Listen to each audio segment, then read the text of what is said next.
ঘোরাফেরা করতেছেন। আমি আবারও এই মাহফিলের পক্ষ থেকে আপনাদের বিনীত অনুরোধ করছি, আপনারা যারা এদিকে ঘোরাফেরা করছেন তারা দয়া করে মাহফিলের প্যানেলে চলে আসুন। আমাদের এই মাহফিল শুরু হতে যাচ্ছে এখন।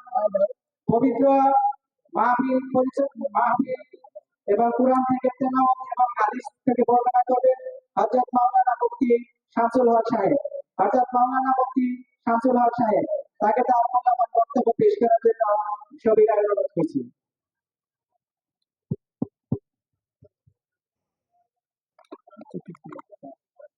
আলহামদুলিল্লাহ আলহামদুলিল্লাহিল্লাযী আলহামদুলিল্লাহি আলী যাতি আযীম সিফাতি সামি সিমাতি কবীর শান جليل القدر في ذكر مطاع الأمر جليل البرهان فخيم الاسم عزيز الحلم كثير الغفران جميل الثناء جزيل العطاء مجيب الدعاء حميم الإحسان سريع الحساب شديد العقاب عظيم العذاب عزيز السلطان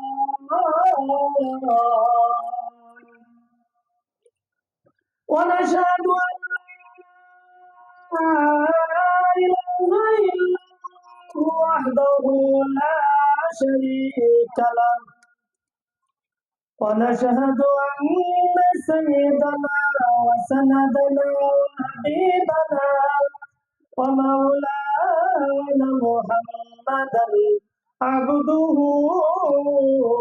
ورسوله أرسله بالحق بشيرا ونذيرا وداعيا إلى الله بإذنه وسراجا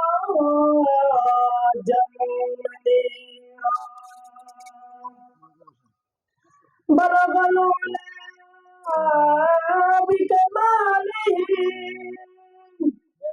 كشف الدجى بجماله حسنت جميع خصاله صلوا عليه وآله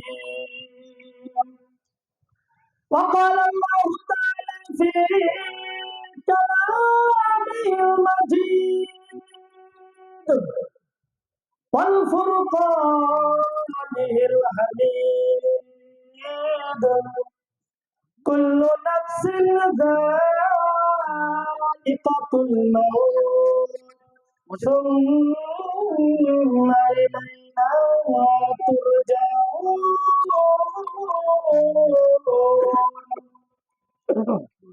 وقال الله تعالى في كلامه المجيد والفرقانه الحميد فإذا جاء أجلهم لا يستغفرون ساعة ولا يستقدمون মহান রব্বুল আলামিনের দরবারে লাখ কোটি শুকরিয়া যে মহান রব্বুল আলামিন রঘুনাথপুর কান্দাপটল কবরস্থানের বার্ষিক মাহফিলের সম্মানিত সভাপতি আলেম উলামা ইকরামগণ, আমার প্রাণ প্রিয় মুসল্লি ভাইরা, মহান আল্লাহ পাক আমাদেরকে এখানে বসার জন্য, আসার জন্য, এই জান্নাতুল বাগানের মধ্যে বসার জন্য মহান আল্লাহ পাক আমাদেরকে তৌফিক দান করেছেন। এই জন্য মহান আল্লাহ পাকের সামনে অন্তরের অন্তরস্থল থেকে আল্লাহ পাকের শানে একবার শুকরিয়া আদায় করি আলহামদুলিল্লাহ। সাইয়্যিদুল মুরসালিন খাতামুন নবীন সর্বশেষ নবী, যার পরে আর কোন নবী আসবে না, সেই নবী করিম সাল্লাল্লাহু আলাইহি সাল্লামের শানে একবার দুরূদ শরীফ পড়িয়ে সাল্লাল্লাহু আলাইহি ওয়াসাল্লাম। আল্লাহ রাব্বুল আলামিন কোরআনে পাকের মধ্যে ঘোষণা করেন, লাইন শাকারতুম লাযিদান্নাকুম ওয়া লাইন কাফারতুম ইন্না আযাবি লাশাদীদ। আল্লাহ রাব্বুল আলামিন বলেন, বান্দা আমার নিয়ামত পেয়ে যদি নিয়ামতের শুকরিয়া আদায় করো, লাযিদান্নাকুম, অবশ্যই অবশ্যই আমি আল্লাহ পাক তোমার নিয়ামতকে আরো বাড়িয়ে দিব। ওয়ালাইন কাফারতুম, যদি আমার নিয়ামত পাওয়ার পরে নিয়ামতের অশুকরিয়া আদায় করো, ইন্না আযাবি লাশাদীদ, তোমার জন্য কঠিন আযাবের ব্যবস্থা আমি আল্লাহ পাক করে রাখছি। এজন্য কোরআন বলেন, শুকর নিয়ামত নিয়ামতে ফাযুকুনা, শুকর নিয়ামত নিয়ামতে ফাযুকুনা, কুফর নিয়ামত নিয়ামতে আফারকুনা। বান্দা আমার নিয়ামত পেয়ে যদি নিয়ামতের শুকরিয়া আদায় কর, আমি আল্লাহ রাব্বুল আলামিন তোমার নিয়ামতকে বাড়িয়ে দিব। আর যদি আমার নিয়ামত পেয়ে নিয়ামতের শুকরিয়া আদায় না করো, তোমার কাছ থেকে তোমার নিকট থেকে আমি নিয়ামতকে ছিনিয়ে নিব।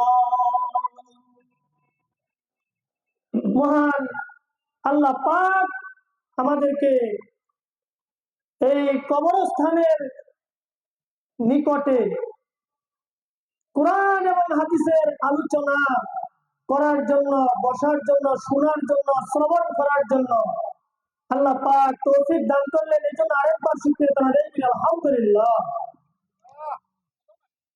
কোরআনের আয়াত থেকে আমি তেলাওয়াত করছি আলহামদুলিল্লাহ। এখান থেকে কিছু অর্থ এবং ব্যাখ্যা বিশ্লেষণ করে যত সম্ভব চেষ্টা করব। আল্লাহ রাব্বুল আলামিন কোরআনের পাকের মধ্যে ঘোষণা করেন, কুল্লু নাফসিন যায়িকাতুল মাউত সুম্মা ইলাইনা তুরজাউন। প্রত্যেকটা জীবকে, প্রত্যেকটা নফসকেই এই দুনিয়ার মায়া ত্যাগ করে, দুনিয়ার মায়াটা ত্যাগ করে যতই মহব্বতের থাক না কেন, ভালোবাসার থাক না কেন, দুনিয়ার মহব্বত ত্যাগ করে প্রত্যেকটা মানুষেরই কবরস্থানে যেতে হবে।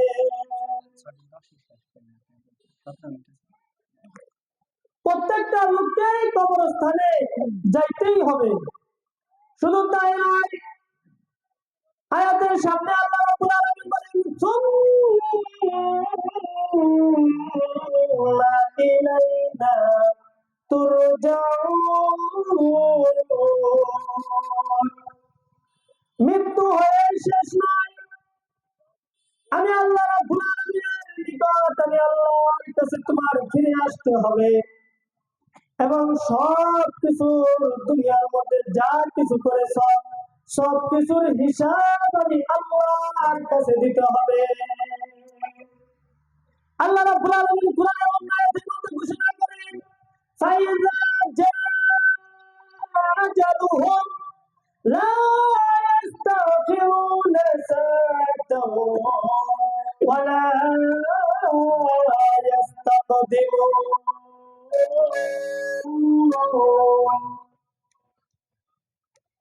আল্লাহ রাব্বুল আলামিন বলেন প্রত্যেকটা মানুষেরই দুনিয়ার মধ্যে যে আসবে আমি আল্লাহ পাক নির্দিষ্ট একটা সময় দিয়ে দুনিয়ার মধ্যে পাঠিয়েছি।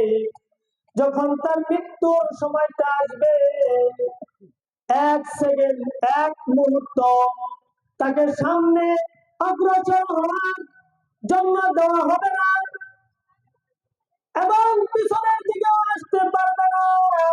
আল্লাহ রাব্বুল আলামিন কুরআনের অন্য আয়াতের মধ্যে ঘোষণা করেন, হে দুনিয়ার মানুষ, মানুষ যখন দুনিয়া থেকে বিদায় হয়ে যায়, মানুষ যখন দুনিয়া থেকে চলে যায়, তখন ওই লোকটা বলবে, আল্লাহ আমাকে একটু মাত্র সময় দাও, আমি দুনিয়ার মধ্যে যে আমার যা কিছু আছে সব কিছু আমি তোমার জন্য বিলীন করে দিয়ে আসি। আল্লাহ রাব্বুল আলামিন আগে জানিয়ে দিয়েছে দুনিয়ার মানুষ সুয়ের ছিদ্র দিয়ে যেমন হাতি প্রবেশ করা অসম্ভব, মানুষ মৃত্যুর পরে আবার পুনরায় দুনিয়াতে আসা এর চেয়েও বেশি অসম্ভব। অর্থাৎ প্রত্যেকটা মানুষকে আল্লাহ রাব্বুল আলামিন দুনিয়ার মধ্যে যত সময় বাঁচবে, যতটা সময় সে হায়াত পাবে নির্দিষ্ট করে দেওয়া হয়েছে। প্রত্যেকটা মানুষকে নির্দিষ্ট করে দেওয়া হয়েছে সে কত সময় দুনিয়ার মধ্যে থাকবে, কি খাবে, কতটুকু রিজিক সে পাবে, কতটুকু হায়াত সে পাবে। মহান আল্লাহ পাক কুরআনের আয়াতের মধ্যে ঘোষণা করে দিয়েছে, ফাইযা জাআ আজালুহুম লা ইস্তাখিরুনা সাআতাও ওয়া লা ইস্তাকদিমুন। তোমার সময়টা যখন আসবে এক মুহূর্ত সামনে আগাইতে পারবে না, এক মুহূর্ত তুমি পিছনে যেতে পারবে না। তেমনই একটি ঘটনা আমি আপনাদের সামনে বলবো, তাহলে বুঝতে পারবেন যে আল্লাহ পাক প্রত্যেকটা মানুষকে মৃত্যুর সময়টা, দুনিয়ার সময়টা একেবারে নির্দিষ্ট করে দিয়েছেন, নির্ধারিত করে দিয়েছেন।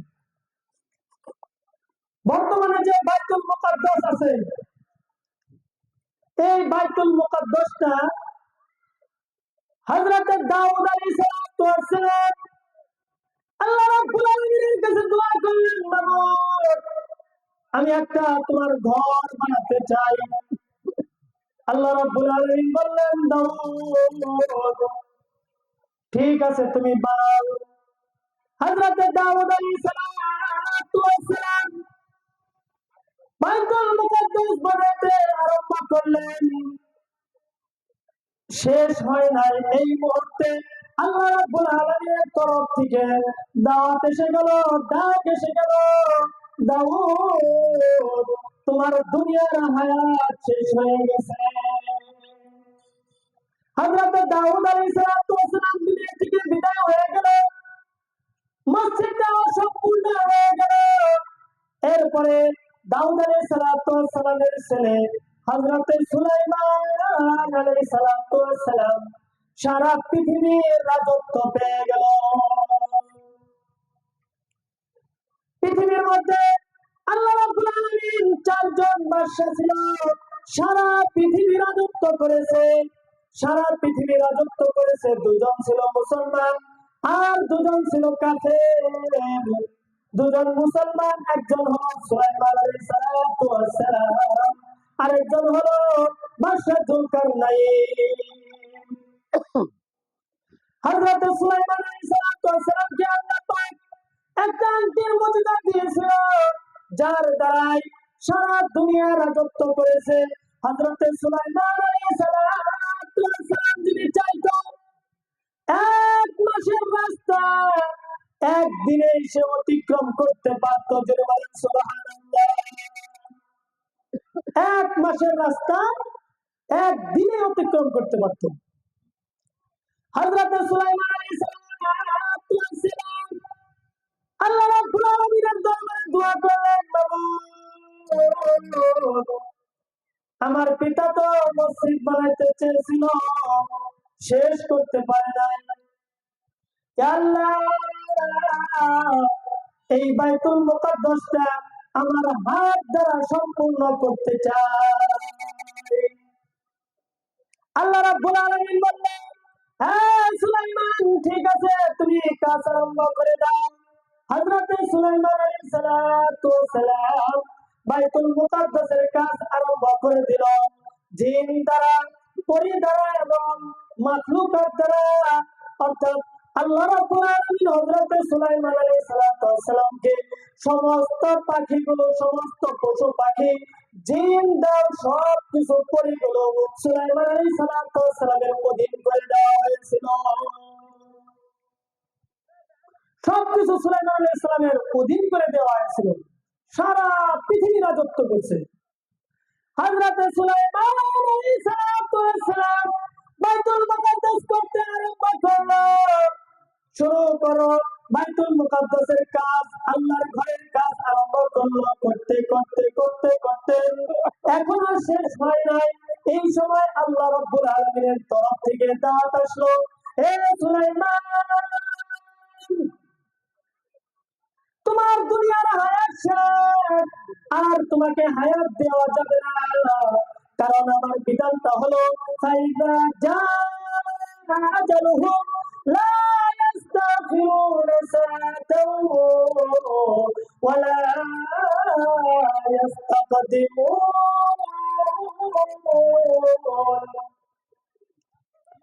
আমি দুনিয়াতে নির্দিষ্ট একটা হায়াত দিয়েছি।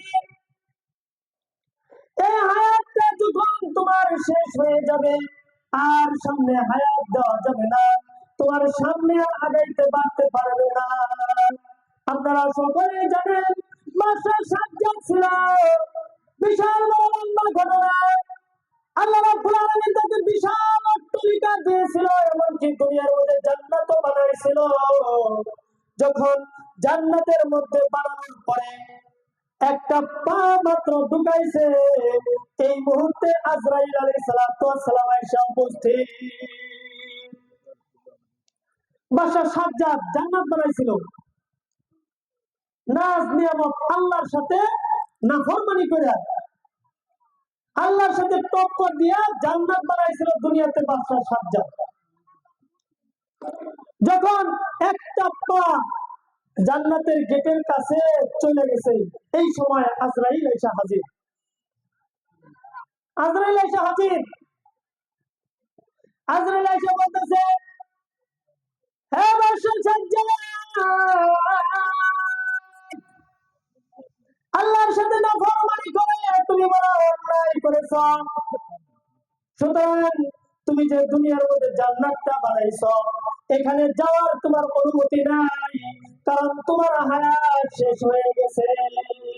কারণ আল্লাহ রাব্বুল আলামিন আগেই জানিয়ে দিয়েছে কুরআন পাকের মধ্যে, এক মুহূর্ত তোমার হায়াত যদি শেষ হয়ে যায়, এক মুহূর্ত সময় দেওয়া হবে না। সুতরাং বাদশা সাজ্জাদ, তোমার হায়াত শেষ, তুমি দুনিয়া থেকে বিদায় হয়ে যাবে, তোমার জান্নাতে যাওয়া হবে না। এই জন্য ভাইরা আমার, দুনিয়ার মধ্যে যারা যত ক্ষমতা দেখিয়েছে, যেমন শেখ হাসিনা চাইছিল 119 বছর থাকবে, 130 সাল থাকবে, কিন্তু আল্লাহ পাকের প্ল্যানটা হলো, আল্লাহ পাকের কুদরতটি হলো 24 সাল যাওয়ার আগে তোমার দেশ ছেড়ে পালাইতে হবে। আল্লাহ পাকের সিদ্ধান্ত বড় কঠিন। আল্লাহ রাব্বুল আলামিন বলেন, ইন্না বাতশা রাব্বিকা লাশাদীদ, আমার পক্ষ বড় কঠিন, যখন আসবে কেউ রক্ষা পাবে না। হযরতে সুলাইমান আলাইহিস সালাম বাইতুল মুকাদ্দাস শেষ হয় নাই, এই মুহূর্তে সংবাদ আসছে, সুলাইমান, তোমার দুনিয়ার হায়াত শেষ। এবার আল্লাহর দরবারে দোয়া করলো, মাবুদ গো, আমি তো চাইছিলাম বাইতুল মুকাদ্দাসটা যেন আমার হাত দ্বারা শেষ হয়ে যায়, আমার হাত দ্বারা যেন শেষ হয়। আল্লাহ রাব্বুল আলামিন জানিয়ে দিলেন, সুলাইমান,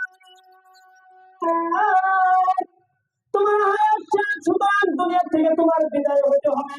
আমি কাউকে একটু এক মুহূর্ত সময় দেব না, কিন্তু তুমি একটা কৌশল করতে পারো। কৌশলটা হলো একটা কাছের ঘর বানাও, বাইরে থেকে যেন দেখা যায়। আর এই কাছের ঘরটা বানিয়ে সেখানে তুমি লাঠি ভর করে দাঁড়াও। আর জিনদেরকে পরীদেরকে বলো, যতক্ষণ পর্যন্ত না আল্লাহর ঘরের কাজ সম্পূর্ণ না হবে ততক্ষণ পর্যন্ত তোমরা কাজ আর বন্ধ করতে পারবে না। হযরত সুলাইমান আলাইহিস সালাম কাছের ঘরের ভিতরে যাওয়ার পরে লাঠির মধ্যে যখন ভর দিয়েছে, আল্লাহ রাব্বুল আলামিন আজরাইল আলাইহিস সালামকে বললেন, ও আজরাইল, সুলাইমান আলাইহিস সালামের রূহটা বের করে দাও। হযরতে সুলাইমান আলাইহিস সালামের রূহটা যখন বের হয়ে যায়, সুলাইমান আলাইহিস সালাম লাঠি ভর করে ওই অবস্থায় রয়েছে।